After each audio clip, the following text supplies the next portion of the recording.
Bismillahirrahmanirrahim. Assalamualaikum warahmatullahi wabarakatuh. Waalaikumsalam warahmatullahi wabarakatuh. Selamat datang di ruang temu, di mana saya akan berbincang dengan bukan salah satu lagi tapi bersama teman-teman saya mengenai tentang mungkin nanti seputar persiapan ke sini dan lain sebagainya. Bersama saya Muhammad Nurkhalis di sini ruang temu.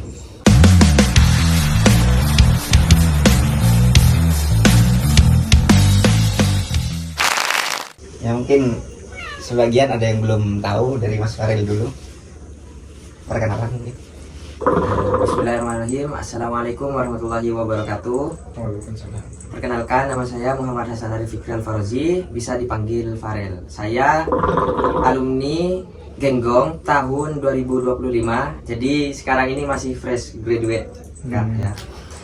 Dan alhamdulillah di tahun 2025 itu juga saya melanjutkan studi saya di Al-Azhar University, dan juga salah satu nikmat Allah yang mana saya tidak membutuhkan 1 tahun pengangguran untuk melanjutkan studi saya. Kalau dari Mas David? Perkenalkan, nama saya Muhammad Ahsan Darul Fitroh. Saya biasa dipanggil sama teman-teman dengan nama panggilan David. Saya alumni Pondok Hafsawati. Terus saya juga kesini alhamdulillah masih fresh graduate, masih baru. Masih baru. Ya, di sini saya mengambil jurusan Lughah Arabiyah. Dan ini sama siapa? Saya sama Hisham. Aisyah. Mungkin teman-teman udah pada tahu karena di podcast yang kemarin saya sudah pernah berbincang sedikit dengan Ustadz Nurkhalis seputar tentang kemediaan dasar, kemudian juga alat musik religi gitu. Jadi sekarang kita akan ngobrolin masalah apa ini? Farel sendiri tadi ini sempat di belakang layar kita bincang-bincang mungkin seputar calon mahasiswa yang masih kebingungan bagaimana caranya mau ke Mesir sendiri. Ya. Kalau pengalamannya Mas Farel dulu gimana? Ya, mungkin objek yang saya tangkap dan saya khususkan itu kepada santri-santri yang baru lulus dari Genggong, terutama semua adik-adik saya, baik itu dari MA Zainul Hasan, SMA Zainul Hasan, SMK, MA Model, SMA Unggulan, dan lain sebagainya. Tanpa terkecuali terkhusus kepada santri Genggong.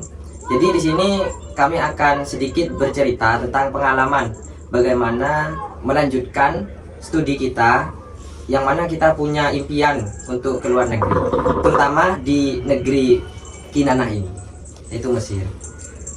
Awalnya ya saya pribadi memang cukup kesulitan, terutama di bidang informasi.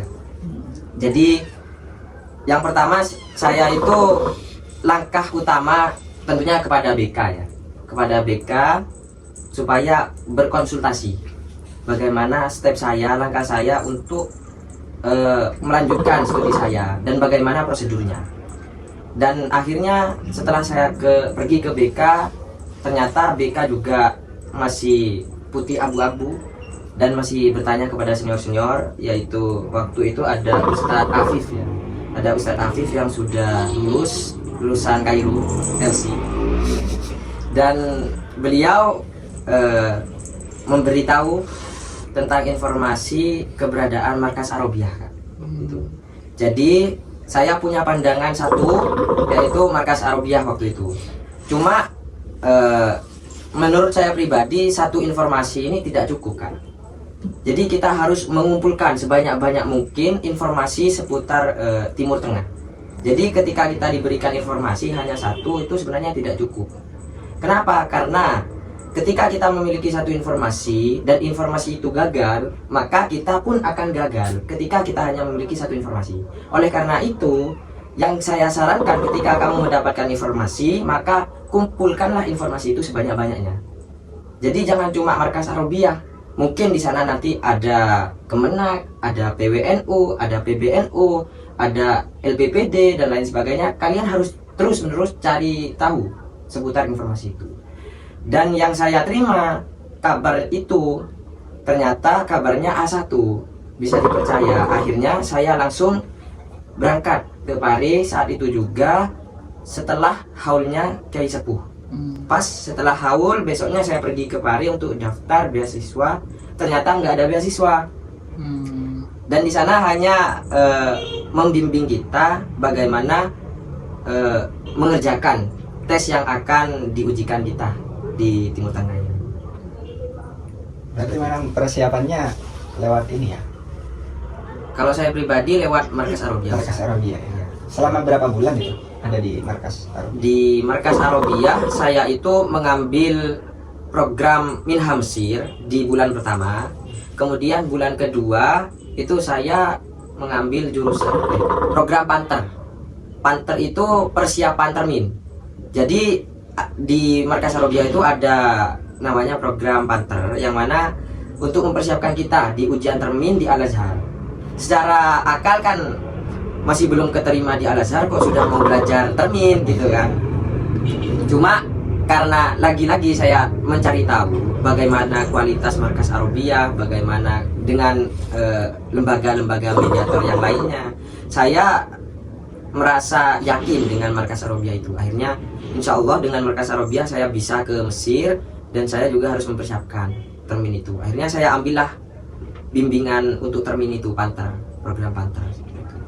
Berarti memang dari terkumpulnya informasi itu ada persiapan sendiri gitu. Ada maksudnya bukan cuma mengumpulkan informasi aja kayak gitu. Iya. Jadi memang betul-betul di ini. Ya, memang sebagai fresh graduate kita itu harus cari bola. Istilahnya cari bola. Gak bisa kita itu menunggu informasi dari kakak kelas ataupun menunggu informasi dari alumni genggong yang ada di luar negeri. Seperti antum Ustadz, kemudian ada Ustadz David. Gak bisa. Kenapa? Karena satu faktornya, sesuatu yang terjadi di tahun 2023 akan berbeda dengan di tahun 2025. Iya.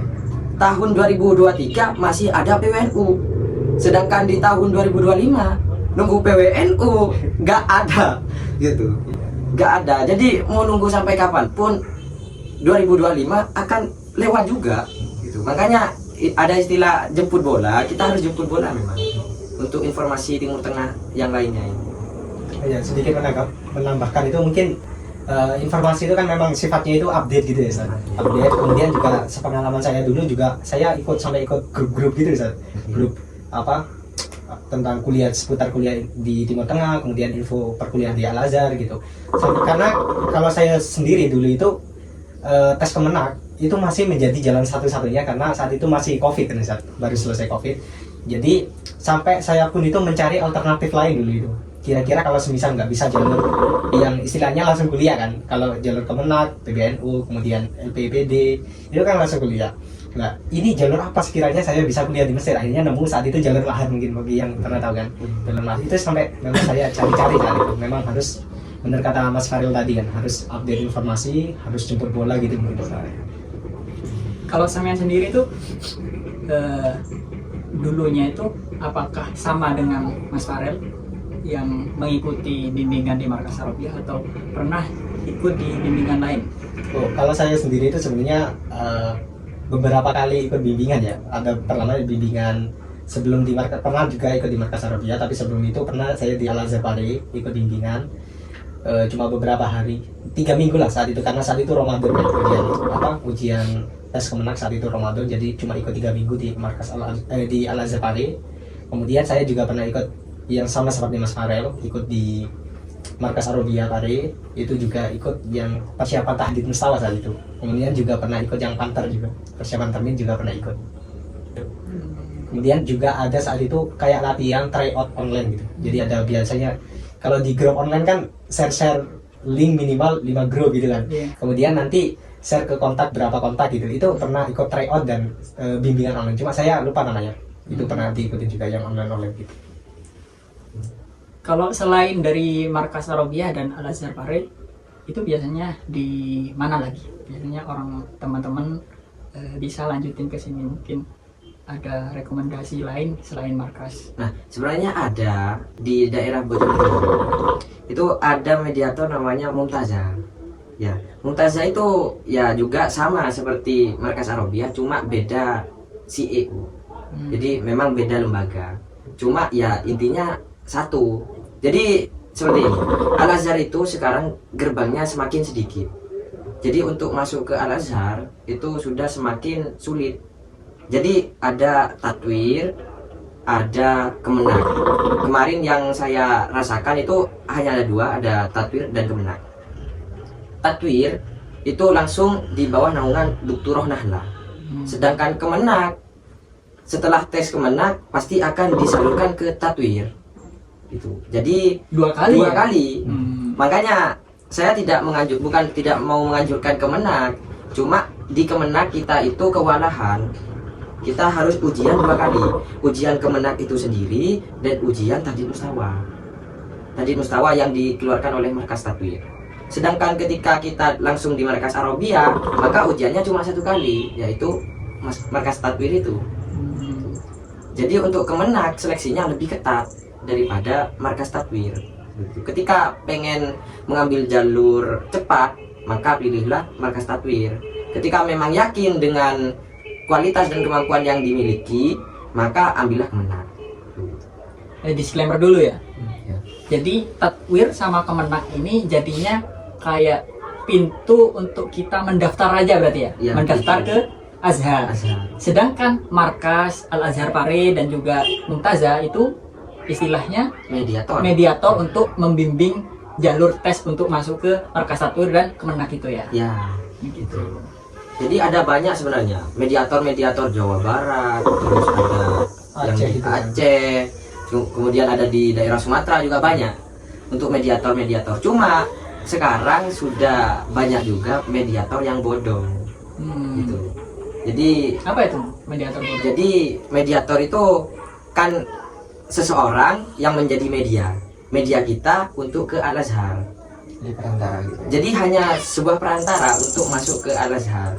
Cuma mediator yang sekarang itu sudah banyak yang nakal gitu. Karena harus menyeimbangkan dengan dunia ini gitu loh istilahnya. Jadi intinya uang seperti itu. Jadi emang nggak bisa dipungkiri ya, pasti ada sebagian oknum yang Nah, ada sebagian oknum yang memang menyalahgunakan. menyalahgunakan lafaz mediator itu gitu. Jadi teruntuk maba-maba atau teman-teman yang ingin melanjutkan ke sini, jangan lupa untuk mengecek mediator yang akan kalian pilih dan juga menyeleksi ya. Istilahnya menyeleksi apakah ini sudah A1 ataupun ini sudah bisa dipercaya atau tidak, maka itu harus sebuah kesadaran dari kalian semua. Tapi emang ini kan, di samping kita mengumpulkan informasi itu kan apa ya, kesulitan bagi calon-calon mahasiswa baru ini kan sama kayak apa, kita menentukan jurusan Ya. kayak kita belum masuk ke jurusan tapi udah harus menentukan kayak gitu. Ya. Sama kayak calon maba kan sudah mengumpulkan informasi mengenai tentang mediator, beberapa mediator sudah dikumpulkan, dikantongi, tapi kan mereka kan nggak tahu ini apa ya, mana mediator yang kira-kira yang ada potensi buat mediator bodong kayak tadi Iya. ini kayak gimana kira-kira dari pengalaman atau tipsnya Mas Fadel atau yang Kalau lain? tips saya pribadi itu cara memilih mediator ya, pilihlah mediator yang memang dia itu sudah banyak. Jadi viewersnya ataupun followersnya itu memang sudah gak asing, masyhur lah ya, sudah masyhur di kancah Indonesia. Jadi ketika kita baru mengenal dengan mediator itu, maka kita hati-hati aja, hati-hati. Sering tanya-tanya ke teman bagaimana, mungkin ada kakak kelas atau tetangga yang ada di sini bisa tanya. Berarti lebih kayak mencari track recordnya dulu gitu ya, kemudian alumni yang mungkin pernah ikut mediator itu gitu. Misalnya memang kadang apa mediator bodong ini kan cukup menipu dan meresahkan kita gitu kan. Ya. Itu memang harus cermat dan hati-hati gitu ya. Ya. Saya jadi ingat ini, kan tadi Mas Farel sempat menyinggung tentang Mumtazah itu. Kalau nggak salah Ustadz Holis ini kan pernah ikut Mumtazah, mungkin bisa diceritakan kalau sistemnya di Mumtazah ini gimana? Apakah sama dengan seperti yang Mas Faril ikuti di Markas Arabia atau seperti yang saya ikuti di Al Azhar Pari atau gimana? Ya kembali lagi sama kayak yang disampaikan oleh Mas Farel kan. Jadi tahun-tahun sebelumnya itu pasti udah beda sama tahun-tahun yang sekarang ini kayak gitu lah. Jadi kalau dulu pengalaman saya itu kan saya masuk itu 2018 sampai 2019 ya, sekitar 10 bulanan. Pada waktu itu masih ini memang kan. Jadi pergantian tes ujian dari yang manual ke komputer waktu itu. Jadi 2019 itu saya baru angkatan pertama yang menggunakan tes apa itu namanya? Tes pakai komputer. Seperti CBT gitu. Iya kayak gitu. Jadi ada sedikit kesulitan di sana sih. Jadi teman-teman yang sudah lama di Mumtazah yang sudah apa ya, sudah tiap harinya sudah makan mufradat bahasanya kayak gitu. Itu jadi dari awal lagi kayak direfresh ulang lagi kayak gitu. Angkatan kuno dari sampean. Oh. Angkatan yang antik. Yes. Ya. Baru juga. Fresh apa? Fresh graduate. Aduh, Mungkin salah satu barang antik yang dimiliki Tanah Zahal saat ini. Tapi banyak, barang-barang antik nanti ada. Ya. Tapi kalau apa Mas Faril sendiri di MA, ketika kan MA itu biasanya salah satu apa ya lembaga yang nanti ini menjadi batu pijakan kita untuk mau lanjut di mana nih kira-kira lulus MA ini. Kan biasanya nanti di kelas 3 atau kelas 12 itu ditentukan. Kira-kira kalau dari MA ini ada semacam bimbingan atau informasi gitu kan? Untuk di MA, saya itu jauh sebelum di MA, memang salah satu cita-cita saya ya ke Al Azhar, dan juga memang sebuah impian lah dari kecil. Langkah yang menuntun saya menuju MA model itu ya sebenarnya apa yang disosialisasikan. Karena pada saat itu ketika saya masih belum tahu nih mengenal tentang Ustadz David dan juga Ustadz Hisham, Ustadz Afif, itu saya memang cukup terpukau karena Masya Allah bisa di Mesir. Akhirnya karena sosialisasi itu saya memilih untuk sekolah di MA model. Di MA model, nah di MA model ini saya pertama bingung karena sudah terjadi pergantian istilahnya dari K13 ke kurikulum Merdeka waktu itu, pergantian kurikulum. Akhirnya ya saya sedikit shock. Kenapa? Karena pada saat saya kelas 1 itu saya jurusan IPA. Dan sulit dipungkiri Al Azhar tidak ada tentang biologi, fisika, semacam itulah, kimia gak ada. Atau walaupun ada mungkin sedikit kayak gitu kan. Ya sekalipun ada mungkin gak akan dipakai. Iya. Istilah atom itu ada 4 bentuk, kemudian bentuk yang pertama itu bulat, kayak jeruk gak ada. Nah akhirnya saya itu bingung, loh saya ini mau ke Al Azhar kok belajar kimia gitu. Nah singkat dari itu saya akhirnya langsung mendatangi waktu itu BK-nya masih Neng Agis, dan spontan saya mengusulkan itu kepada Neng Agis. Neng, bagaimana saya itu untuk pindah tahwil ke program agama, soalnya saya pengen ikut agama gitu, mau lanjutkan di agama juga nanti di perguruan tinggi. Pada saat itu Neng Agis memang masih belum menerima saya gitu. Jadi jangan, mending tetap di IPA. Karena saya saya nggak mau sudah. Ya alasan pertama saya memang nggak tahu menahu tentang kimia. Karena mohon maaf Ustazah. Basic saya memang lebih kayak ini. Iya, memang saya sudah sangat pusing dengan IPA dan saya tidak mau belajar IPA, nggak mau. Gitu. Akhirnya saya tetap kekeh dengan pendirian saya daripada saya nggak masuk gara-gara males gitu ya. Akhirnya saya tetap kekeh dengan tekad, akhirnya dites dulu sama Neng Agis dan alhamdulillah saya diperbolehkan untuk tahwil ke agama waktu itu. Pindah jurusan kayak gitu. Nah, ketika itu akhirnya saya coba terus berinteraksi dengan BK yang baru yaitu Miss Silvi. Itu bagaimana Miss, saya pengen ke Al Azhar dan bagaimana langkahnya. Nah, ternyata untuk langkahnya mungkin kamu tuh harus belajar dulu, belajar apa yang harus dipersiapkan. Soalnya ketika kita ingin masuk ke perguruan tinggi, banyak teman-teman sudah dapat buku-buku soal-soal, kumpulan Panduan, soal-soal panduan SNBP, SNBT, sedangkan Al-Azhar gak ada panduan SNBP, gak ada gitu. Jadi saya bingung belajar apa kira-kira Miss, gak tahu ya. Coba kamu ikutin semua pelajarannya. Nah, alhasil karena disuruh ikutin semua pelajarannya, agama kan banyak gitu. Mau belajar apa?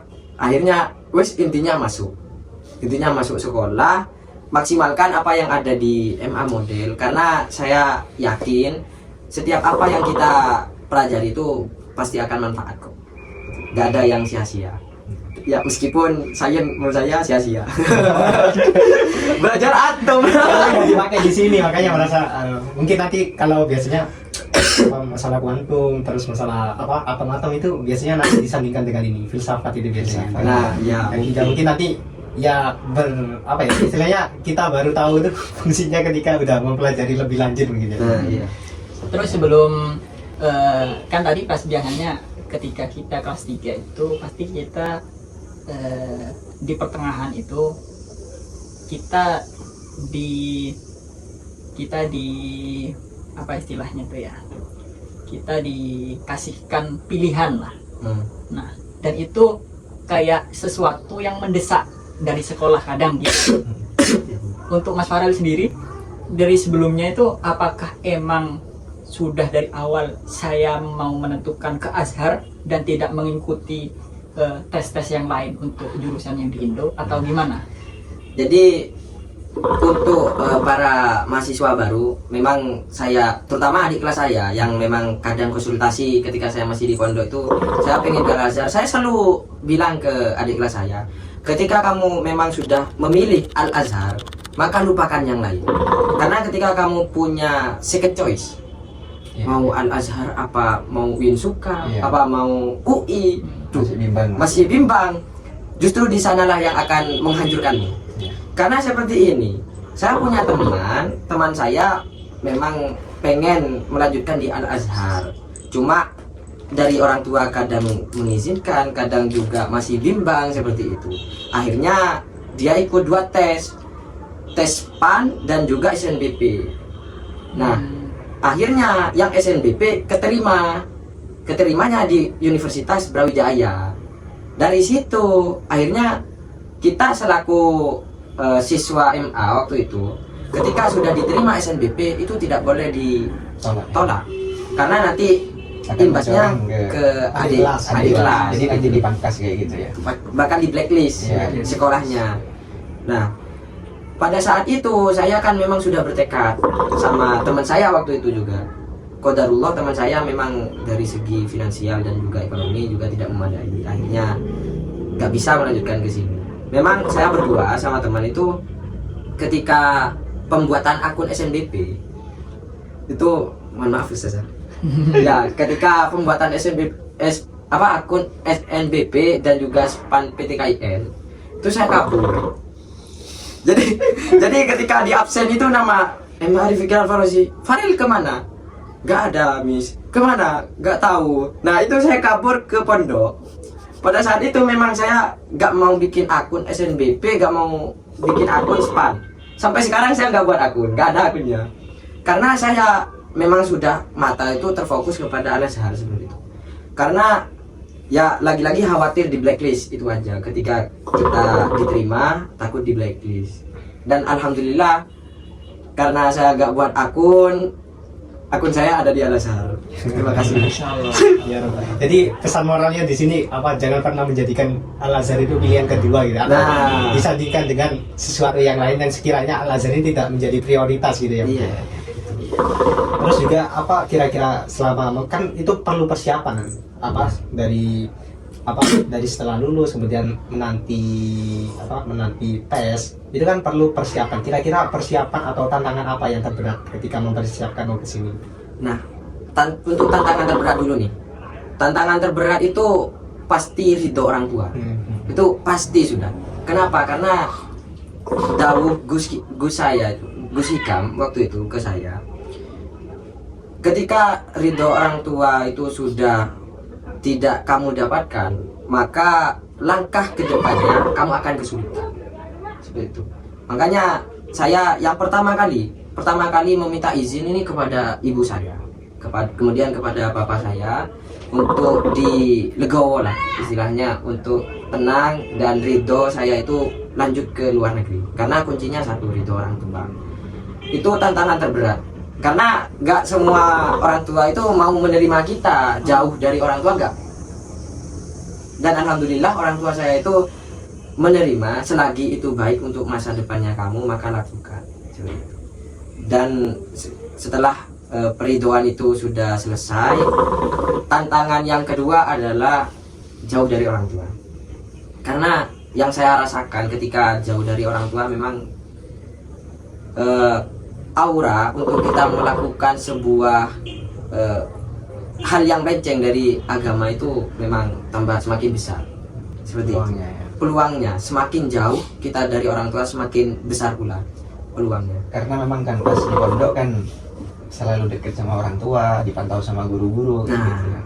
ketika kita memang sudah bebas di luar itu memang sudah semakin besar gitu. Tanggung jawab diri kita sendiri. Tanggung jawab bagaimana kita menegakkan Islam di luar itu memang sulit. Itu tanggungan yang paling saya beratkan pada saat itu.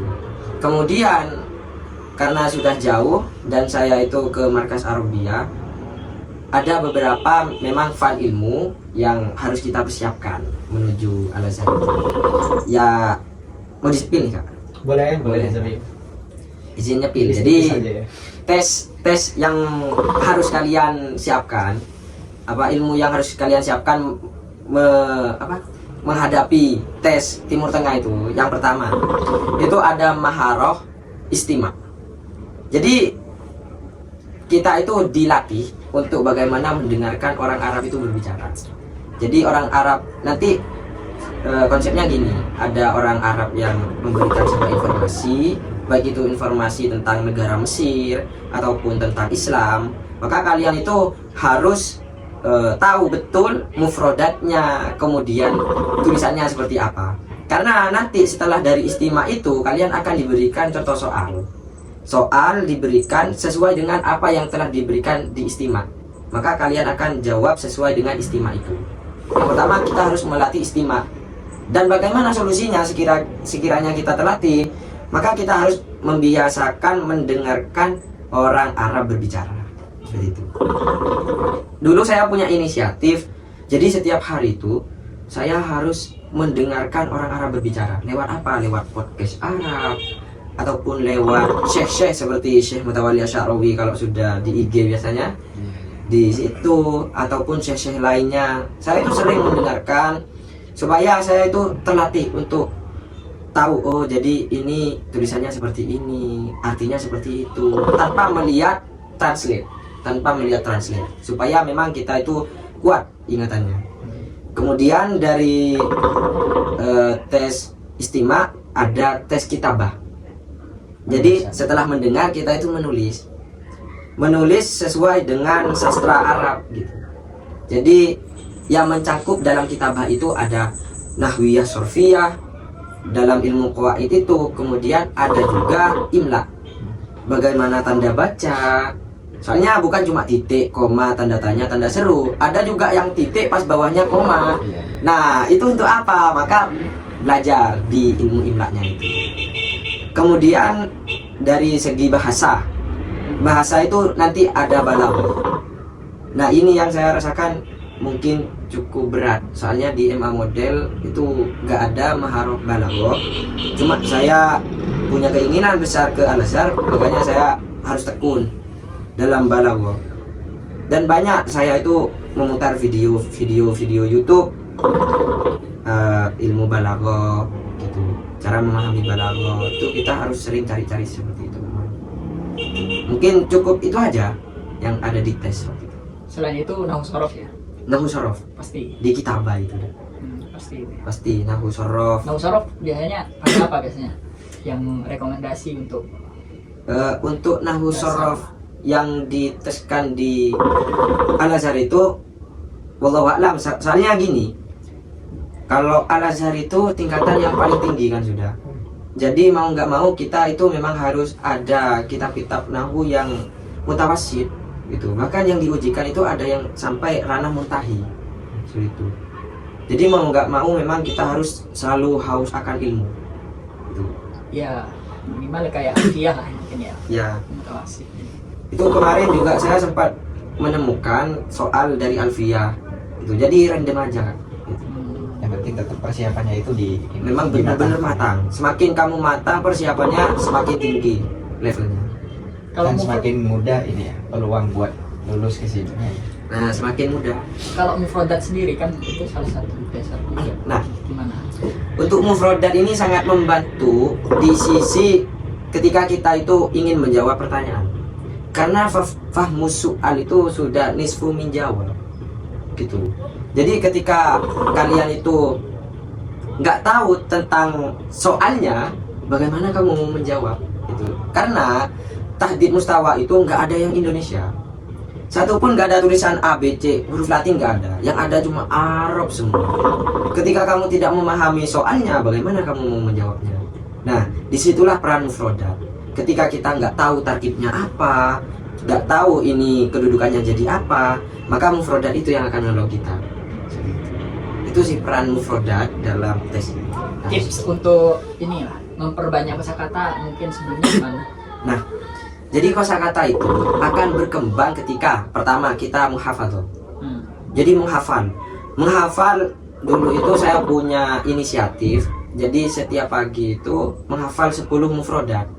Dan 10 mufradat itu harus bisa saya praktekkan di dalam kehidupan sehari-hari dari 10 mufradat itu. Nah, yang kedua juga memang bi'atul lughah itu memang sangat penting dalam mengupgrade skill kita dalam bahasa Arab.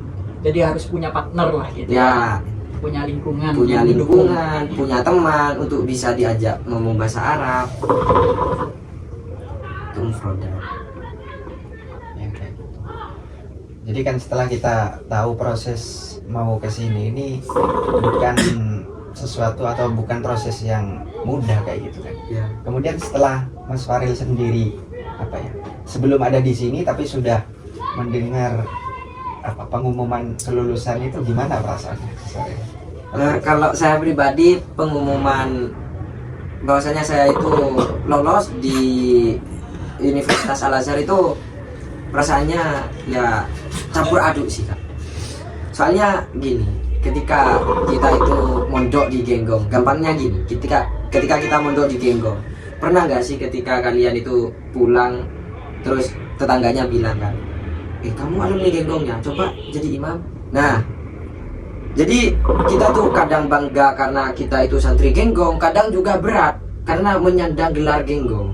Begitupun Al Azhar. Ini sudah ranahnya bukan Genggong lagi, Al Azhar yang lebih besar lagi.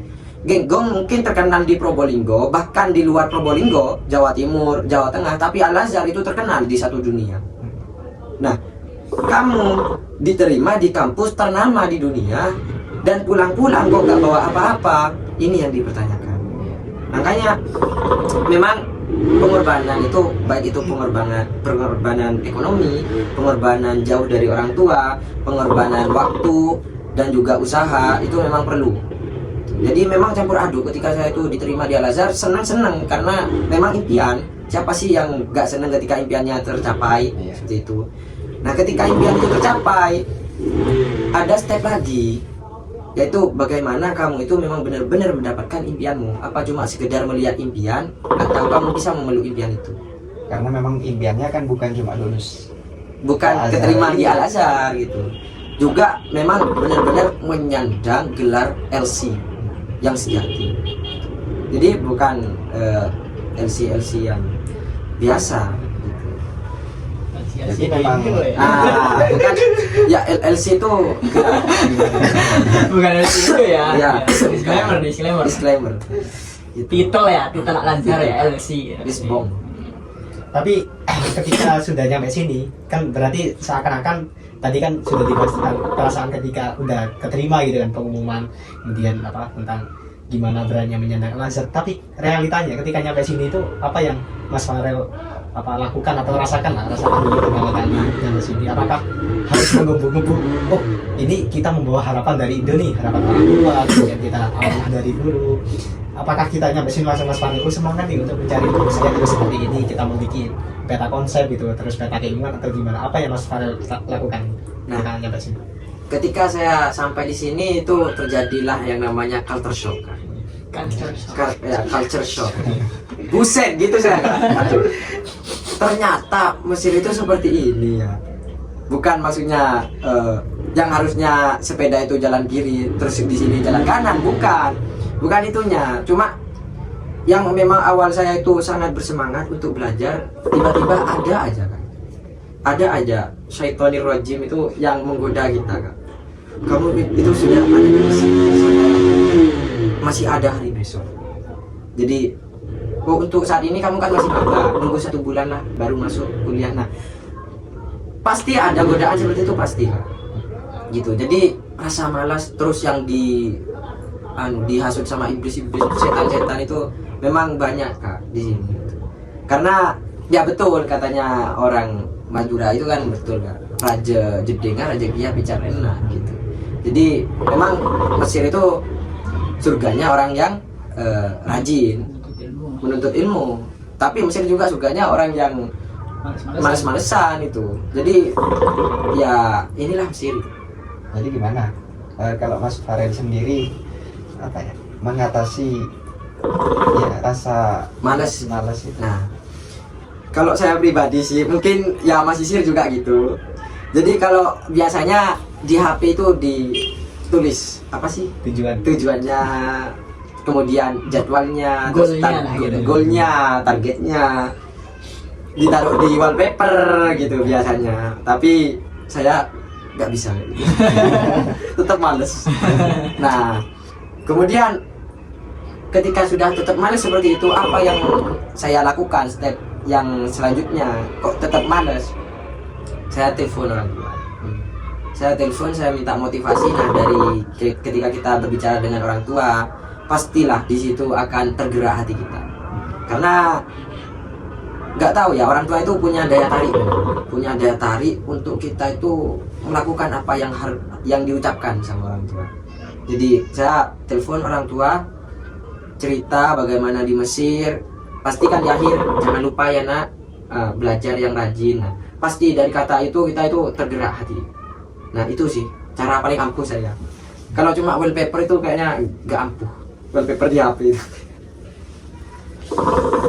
Dan setelah di sini Mas Farel ini ada gambaran mau ngambil S1 aja atau sampai S3 nanti bahkan kayak gitu? Untuk saya pribadi masih maba, nggak tahu kan masih bagaimana 2 tahun yang akan datang atau 1 tahun yang akan datang. Untuk saya pribadi gambaran jangka pendeknya saya di sini tuh kuras habis ilmu Al-Azhar. Jadi kuras habis, memang sekiranya memang nggak ada lagi di sini. Walaupun cuma ngambilnya itu S1 kayak gitu. Ya walaupun ngambilnya S1 gitu. Tapi ya saya punya planning, memang setelah lulus S1 saya pengen ngabdi di Genggong. Karena bagaimanapun juga ya sana yang membesarkan saya, sana juga yang membuat saya tumbuh sampai saat ini. Masa ya lupa sama yang membuat kita langkah.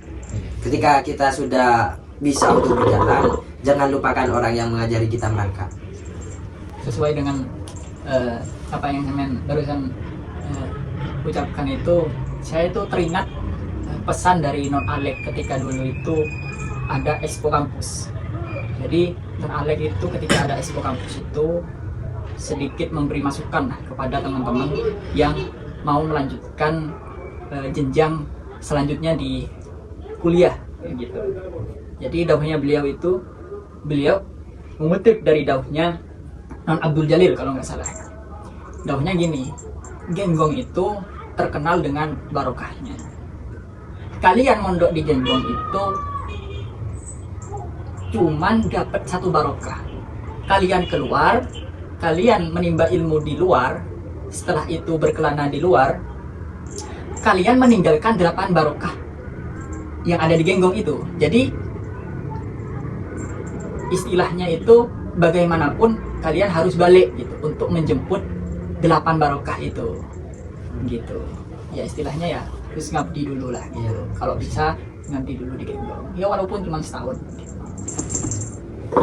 Biasanya mengabdi itu kan salah satu bentuk apa, oleh-oleh kita lah ketika di sini gitu kan. Ketika kita di sini itu kan nggak mungkin ngasih oleh-oleh santri kayak apa, ngasih coklat kenapa gitu satu terus kasih apa lah yang di Halili itu ya dengan apa ya, dengan ilmu itu kita Kasih toknya gitu. Kasih full. Kasih sipsi. itu yang mungkin yang cara paling sederhana itu dengan menyebarkan ilmu. Apa yang kita peroleh di sini, kita keruk di sini, kita bangun ulang, kita sebarkan lagi di Genggong. Itu selain kita itu sebagai oleh-oleh kita di Genggong, kita itu juga meneruskan perjuangan ulama yang ada di sini gitu, sebagai penyalur gitu, biar ilmu itu regenerasi lah istilahnya, terus mengalir gitu, terus mengalir dan terus berkembang. Kayak gitu kan tadi sudah ini ya, apa tanya-tanya tentang gimana prosesnya dan perasaannya di sini. Kita beralih ke ini.